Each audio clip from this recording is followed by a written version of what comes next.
So I got the new Make magazine, and one thing caught my eye was this emoji fortune teller. The way this guy does it, he wants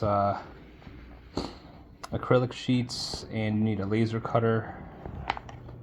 Pretty much cut out the slots on the front and back and cut out some acrylic, paint up some emojis, and then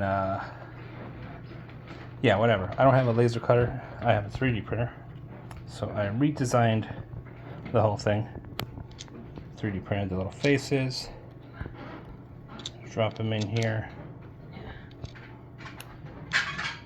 and I don't have acrylic, but I do have microscope slides, so I created a slot here for it.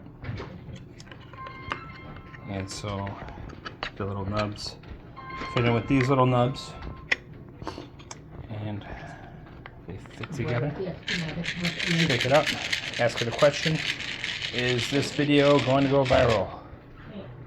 No. Try it again. There you go. Awesome.